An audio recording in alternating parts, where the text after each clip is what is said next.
Welcome to the Political Insider, brought to us by our friends at Trade Nation. If you want to trade commodities or equities or currencies, Trade Nation has got a platform for you to trade any financial instrument.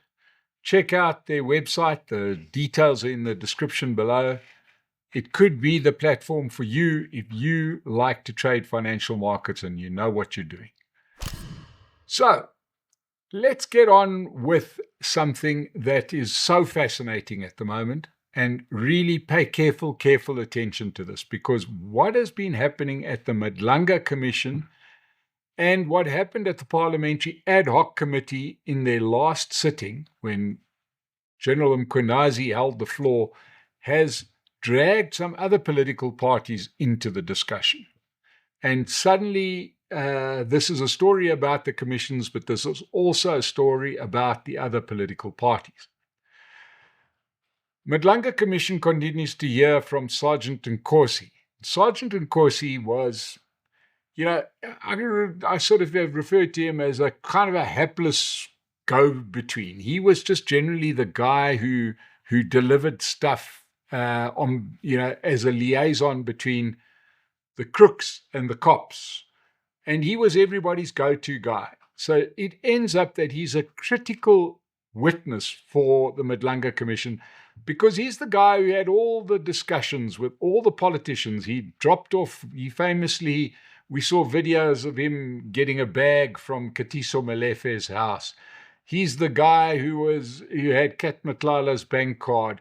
He was just like the general dog's body, a big burly sergeant who seemingly did nothing else but run around and keep criminal syndicates and dirty cops on, get them organized. Go and drop this off for that one, go make sure such and such happened. He even arranged for the Impalas to be delivered to Shadrach Sibiya's nice little game farm. So he was that guy. The fact that you and I were paying for him as taxpayers, I think that was secondary to the money he was making by being the general helper to the rich and the infamous. But we waited a long time for this to happen, but it turns out that within a couple of days, both in Parliament as well as the Madlanga Commission, other parties have been dragged into this particular discussion. On Thursday, we heard testimony, Mkhwanazi was giving his last day of testimony to the Parliamentary Ad Hoc Committee as they closed. And he was absolutely without filter. He was saying whatever he liked. And he mentioned at that particular thing that he showed a letter from a convict called Jermaine Prim, who shared a cell apparently in solitary confinement with Kat Matlala. And in that, he had the testimony of a whole lot of things that he says were told to him by Kat Matlala. So, it's not tested evidence, but you had Mkhwanazi saying, I've got this letter, which is a long, long note, which this guy had written saying, I know because Matlala told me that this happened with this guy and that guy, and he's got all of the kind of detail. And there it started to get ugly, because he really mentioned names through this criminal. And if this letter turns out to be legit, if it is a criminal who's been on the inside and who knows, heard from Kat Matlala himself giving the unvarnished truth, some of our politicians could be a little bit, could be compromised. Let's start off with what Mkhwanazi said about the EFF. Clearly, there's some bad blood between Mkhwanazi and Julius Malema. He said in his testimony, this didn't relate to the letter, it related to Mkhwanazi's testimony, that Julius Malema is a big friend of the very compromised General Feroz Khan, and he had met Julius Malema through Feroz Khan. And he kept on mentioning the EFF, and Julius Malema fought back in quite an interesting way. He chose to argue on a platform at an EFF election registration rally. And he was at his shouty best, calling Nhlanhla Mkhwanazi, a coward, and Donald Trump has been taught a lesson by the EFF, and he fought apartheid and he did everything. He's basically talking too long and too hard to try and explain to himself as to why he is connected to all of these dodgy characters. The EFF's case wasn't helped when Sergeant Nkosi at the Madlanga Commission seemed to have a lot of people who are integral to the working of the criminal syndicates saved under the name of EFF this and EFF that. Now, you had Mzi Khumalo, who is a person who really has a few questions to answer. He had saved him as Zenzele EFF. And there was also somebody else, also some other person involved in the criminal syndicate. He had saved him as Galito EFF spokesperson. There is a lot mentioning of the EFF in the Madlanga Commission through Sergeant Nkosi and the people he had to deal with, people that were involved with criminal syndicates. Julius Malema is trying to do what he does best, and that is to intimidate anybody who dares to mention the EFF. Well, it got worse because then Sergeant Nkosi, who had all of the information on his cell phone in WhatsApps. Now, you must understand, this guy seemed to be getting hundreds of WhatsApps a day because he had to keep track of a whole lot of running around that he was doing for his boss, Shadrach Sibiya, as well as politicians, as well as criminal syndicates. You know, he's on first-name terms with all the crime bosses, teaching Kat Matlala to ride motorbikes, using Swati's jet ski. This guy was involved. It's hard to see who he was working for, where he got time to be a policeman, but clearly the police work was sort of secondary to his criminal activities. So he then reveals at the Madlanga Commission that he's got proof that a tender was granted to his brother. This is Sergeant Nkosi's brother, Becky Nkosi. And at the Madlanga Commission, through WhatsApps, it seems that the City of Tshwane CFO, Chief Financial Officer, Gareth Mnisi, they had suggested in WhatsApp conversations that both Action SA and EFF were involved in the manipulation of a security tender at the Tshwane Metro Police Department. And Sergeant Nkosi's brother won the tender despite the fact that he didn't qualify on about 12 different criteria. And there's a WhatsApp conversation between Nkosi and the Action SA MMC for Corporate and Shared Services, Kholofelo Marodi, who had sent him the tender documents, even though the tender had been closed. The messages between Mnisi and Becky Nkosi said they were referring to a tender for the supply of refuse bags and the offloading of refuse bags for 3 years, that we need to regroup on this tender. Marodi was thanking Sergeant Nkosi for making her birthday special. It is as dodgy as hell. And Action SA immediately suspended Marodi. Now, it's interesting because within the same tender world, there were people from EFF involved. This is not proved yet. These are all allegations. It still has to go before a judge.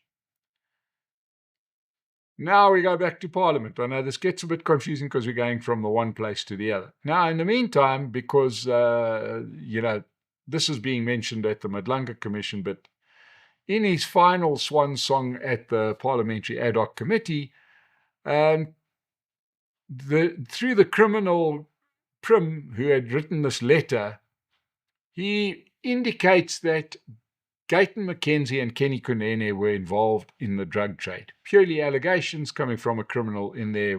Hasn't been tested. These are allegations.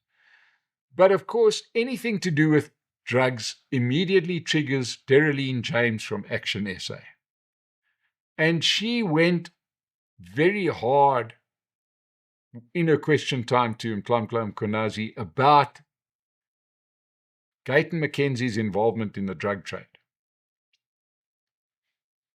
Gayton McKenzie took exception to this, and he did an hour-long Facebook live speech in which he claimed that that they were innocent. Him and Kenny Kunene had nothing to do with crime. They finished with crime. They're now legitimate politicians.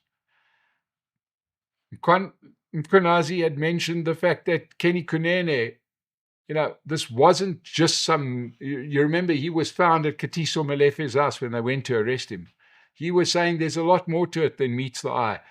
According to Kenny Kunene, as well as the internal investigation that they had, he was only there because he was a part-time journalist.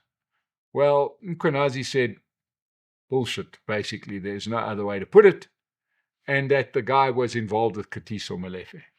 So how are Patriotic Alliance fighting back? Well, they're fighting back through Gayton McKenzie, who's really doing a softer version of what Julius Malema is doing, where he's basically saying, Derelene James, leave him alone.